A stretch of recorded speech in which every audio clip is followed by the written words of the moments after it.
So students, we are going to discuss today chapter 1, Indian economy on the eve of independence, from Indian economic development. This is the book second in economics. So first of all, we would like to discuss about the background of the British rule. The foundation for the British rule was laid by the Battle of Plassey.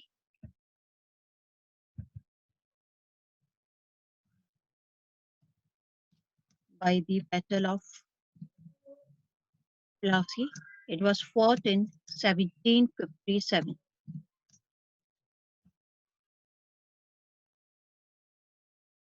In 1757, this battle laid the foundation of the British Empire in India. The main purpose of the British in India was to use the Indian economy as a feeder economy for the development of the British economy. They exploited India's natural as well as human resources for the glory of their own country. And finally, after 200 years of the British rule, India gained independence on the 15th August 1957. We got independence, all of us know.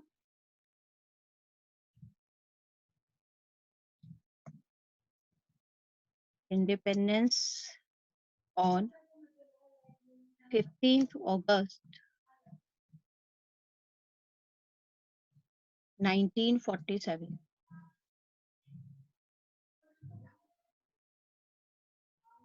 Before the British rule, if we see the background, before, we'll see the conditions. Before the British rule,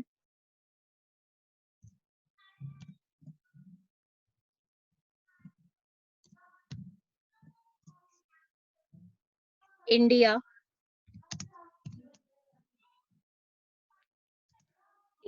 had, number one, prosperous economy.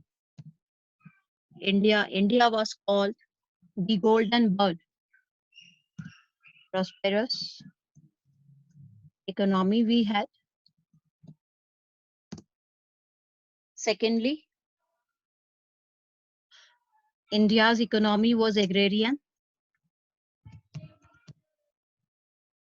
Agrarian economy. It means agriculture was the main source of the livelihood for most of the people, and it engaged about 2/3 of the total population at that time. So we could say approx 2/3 of the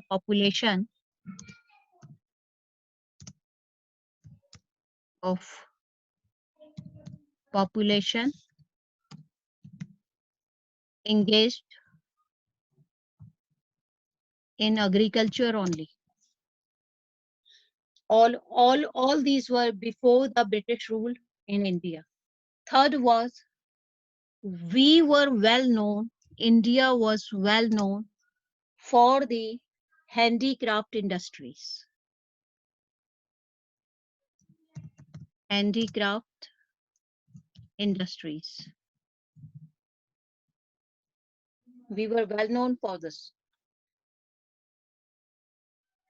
Handicrafts industries we had in the fields of cotton and silk textile, metal and precious stone works, and handicraft products enjoyed a worldwide market due to its reputation of fine quality of material used and the high standard of craftsmanship. So we were well known for all these. But during the British rule, the economic policies pursued by the colonial government in India, these were concerned more with the protection and promotion of their own economic interest rather than the development of the Indian economy. British did not want to develop the economy of India. Their main focus was on the development of the British economy. How could they use the economy of India to lay the foundation for the British only? This was the main concern of the British. Their policies brought a fundamental change in the structure of Indian economy. They transformed the country into a supplier of raw material and consumer of finished industrial products from Britain. So, what did the British do? British transformed India into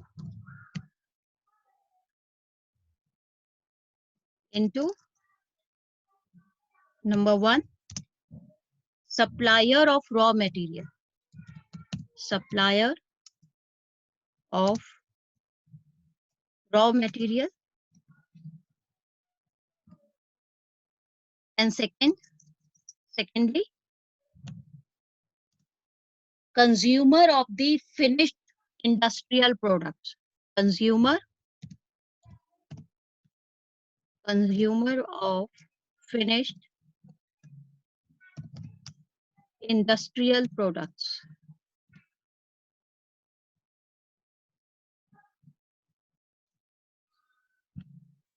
They transformed India like this, that India should be a supplier of raw material at the cheap rates to England, to the British, and the consumer of the finished goods brought from Britain to the market of India. Okay. So they transformed India like this. Now we'll see what were the conditions in the Indian economy on the eve of independence. Okay. We have discussed before the British rule, how was India? India had the prosperous economy. We were the agrarian economy. Approximately two-thirds of the population was engaged in agriculture. And we were well known for the handicraft industries. And in the handicraft industries, we were well known for the cotton and silk textile, metal and precious stone works mainly. Now we'll see what were the conditions in the Indian economy on the eve of independence. I'm going to clear this.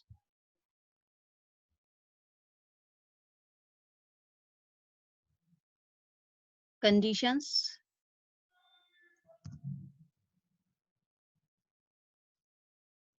on eve of independence. In short, I'm writing this INDP, please. Okay. So what were the conditions? Number one, first condition we'll discuss under the head of low level of economic development. When the British left India, they left us, we were the prosperous economy, and they left us with the low level of economic development. Number one, low level of economic development.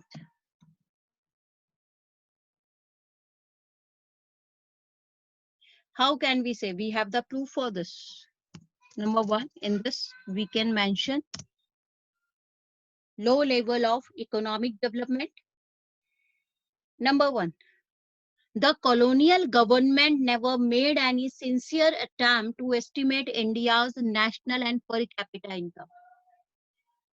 First of all, British never made efforts to estimate India's national and per capita income.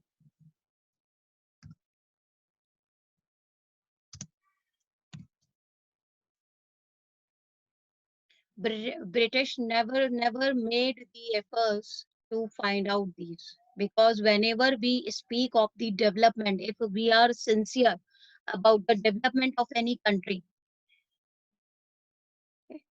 the authorities always work out on India's national income and per capita income. They always keep a watch on all these indicators.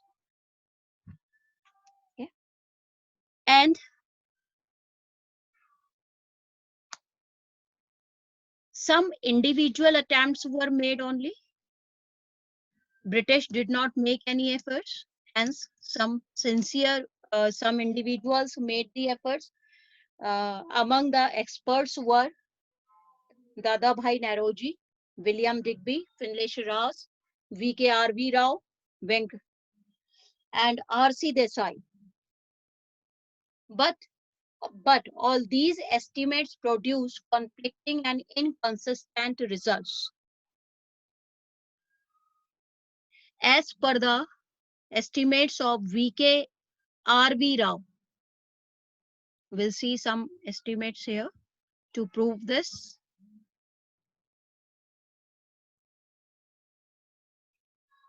Some individual efforts were there, some experts we could say, or some individuals. Who were these individuals? These were, most important name was Dr. V.K.R.V. Rao. V.K.R.V. Rao.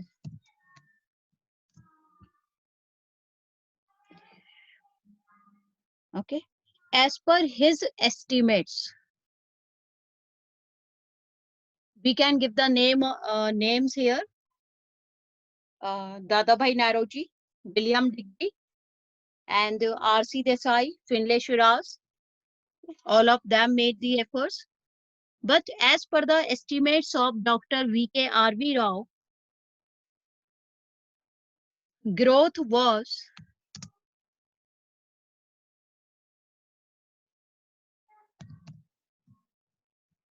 growth of GDP.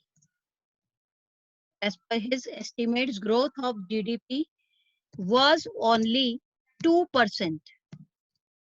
Was only 2%.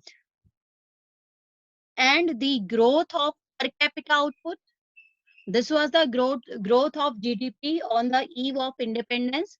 It was only 2%. And the growth of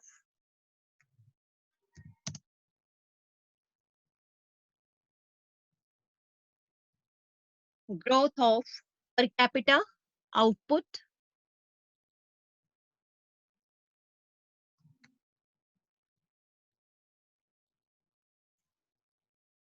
was only 0.5%, half percent only. You could see the conditions, only 0.5%.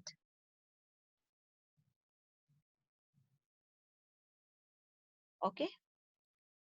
The data given by Dr. Rao, it was considered most significant. And most of the studies revealed that countries' growth of aggregate real output during the first half of the 20th century was less than 2% and only 0.5% growth in per capita output per year.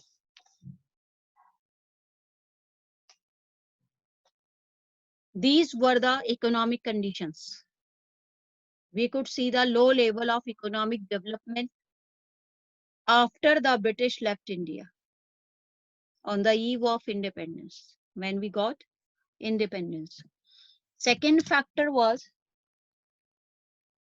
backward agricultural sector. Backward. I would like to clear all these and I'll take the second point here. Please give me.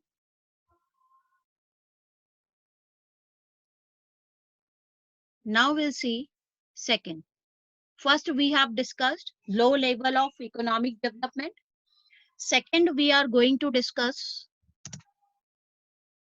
backward agricultural sector. backward agricultural sector.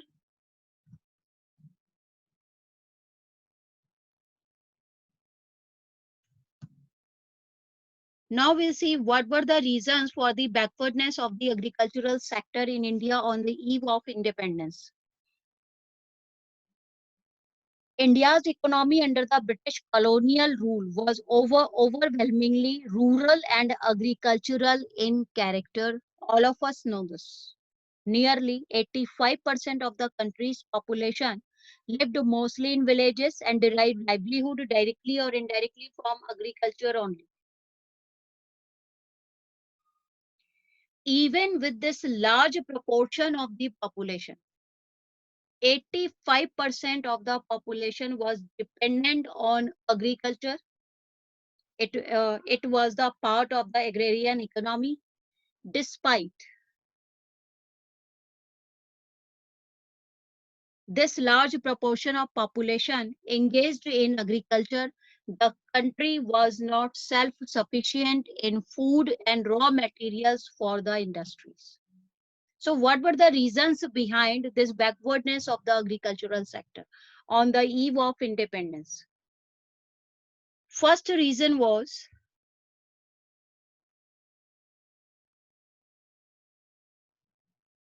it means we could see the stagnation in the agricultural sector.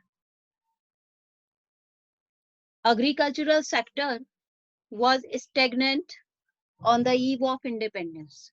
What were the reasons behind it? So we'll see the reasons. Reasons. In the reasons, we'll write number one. Number one, land tenure system. Land tenure system.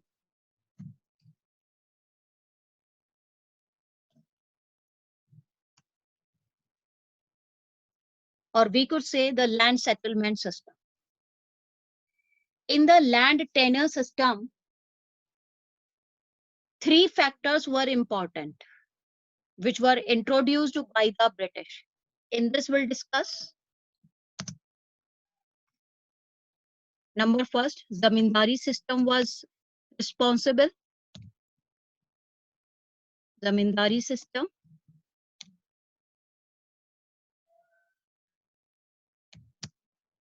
B. Mahalwari system. Mahalwari system was also responsible. And Rayatwari system.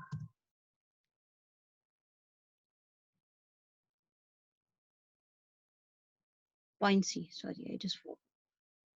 Point C.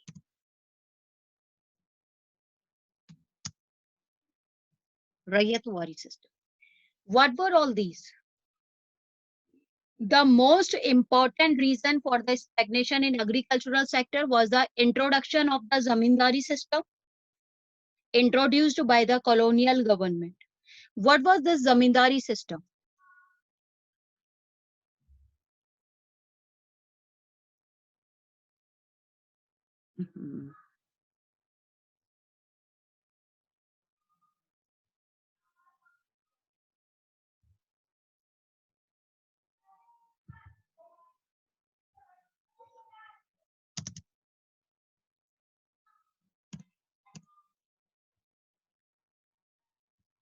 What was zamindari system? First of all, we'll discuss point A, zamindari system. Under the system, profits accruing out of agricultural sector went to the zamindars in the form of lagan. In zamindari system, these zamindars who were appointed by the British, they had to collect lagan. From whom? Lagan from farmers.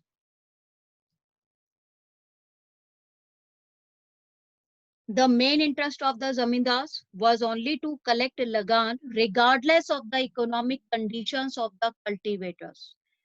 whatsoever the conditions had been, either they had been very poor, either they had the capacity to pay lagan, to pay the amount to the zamindars, they were least concerned with all these. The main concern was to collect lagan from the cultivators.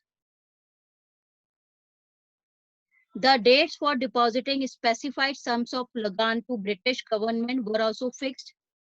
And if they failed in this, so the zamindars were supposed to lose their rights. Got it? This was known as the zamindari system. So this was the reason for the backward agricultural sector. Secondly, Mahalwari system. Under the Mahalwari system, first of all, we'll see the Rayatwari system. In the Rayatwari system was to collect revenues from the cultivators of agricultural land. Rayatwari system was introduced in Karnataka and Mysore by Thomas Munro and Captain Reed. In Mahalwari system, the land was not owned by an individual, but by a mahal, which was a group of villages. Mahalwari system was first introduced in Agra and Awadh. Along with Zamindari system, these two systems were also prominent in the Indian agricultural sector. Okay, so these were the reasons for the backwardness of agriculture in India. And the zamindars and the colonial government did nothing to improve the conditions of agriculture. They had the main concern only with that of their lagan. Okay, they were least concerned about improving the conditions of agriculture in India. So we could write all these points in the zamindari system. Next, we'll discuss commercialization of agriculture. Forced commercialization. Second reason was, first reason we have discussed, for the backwardness, land tenure system. Then next we come, second reason was,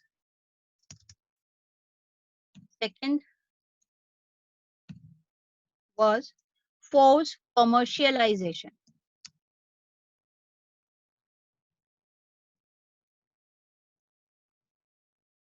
Commercialization of agriculture. In short, I'm writing this AGRI.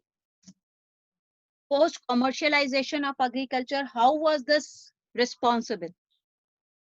Commercialization of agriculture means production of crops for sale in the market rather than for self-consumption. During the British rule, farmers were given higher prices for producing cash crops like cotton and jute. And this did not improve the economic conditions of farmers, because instead of producing food crops, they were producing cash crops, which were to be ultimately used by the British industries. And British rule prompted shifting. They promoted the shifting of crops from food crops to the cash crops. So forced commercialization of agriculture. In this, we can write down the points. In this, we'll mention number 1.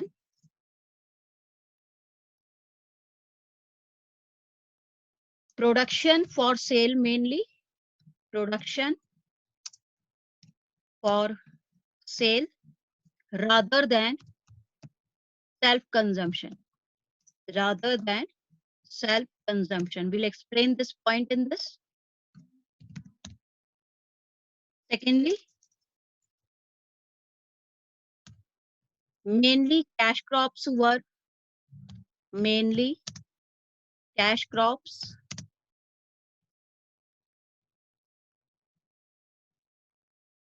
produced.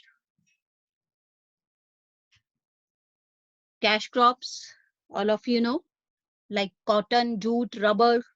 Okay, all these are known as the cash crops. Got it? And The British, they always worked to promote shifting of the food crops to the cash crops. So what happened? Commercialization of agriculture resulted in the famines. During the British rule, agriculture was commercialized to cater to the needs of the British industries for necessary raw materials. The British industrialists were always in need of raw materials like cotton, jute, groundnut, sugarcane to keep their factories running. By offering high prices, the Indian farmers were attracted to the production of commercial crops instead of the food crops. The extent of commercial agriculture went so far as to make many peasants purchase their food requirements from shops in the towns. This fall in production of food crops was responsible for frequent famines in India during the British days. So, forced commercialization of agriculture resulted in famines in India. Got it?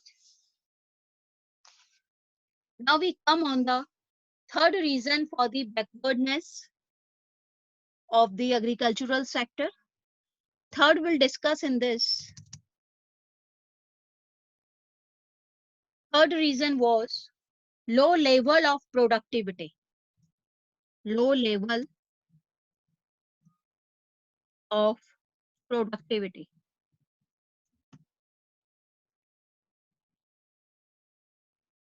How was this responsible? On the eve of independence, the farmers lacked the irrigation facilities and the negligible use of fertilizers resulted in the low level of productivity, low level of technology. So the farmers could not increase the production more in agricultural sector. And it resulted in the low level of productivity, the lack of technology, lack of irrigation facilities, and the negligible use of fertilizers. The cultivators had neither the means nor any incentive to invest in the agriculture. The zamindars had no roots in the villages, while the British rule spent little on agriculture, technical, or mass education. All these factors made it difficult to introduce modern technology, which caused the low level of productivity in the agricultural sector. Clear? So all these points can be written for the low level of productivity. The fourth reason was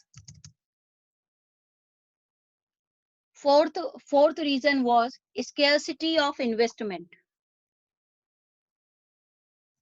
Scarcity of investment in agriculture. How was this the reason? India's agriculture was facing scarcity of investment in terracing, flood control, and drainage.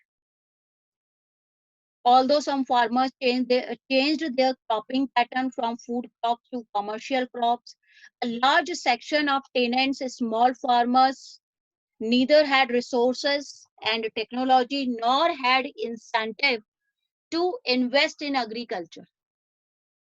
So scarcity of investment was also the reason for the backwardness of the agriculture. And one more reason was there. This is number 5, fifth reason. This was the partition of the country. Partition. How was partition of country responsible for the backwardness of agriculture? Partition of country. How was this responsible? All of us know when we got independence, our country was divided into the two parts, India and Pakistan. So India's agricultural production received a setback due to the country's partition at the time of independence. Number 1, a sizable portion of the undivided countries highly irrigated and fertile land went to Pakistan automatically.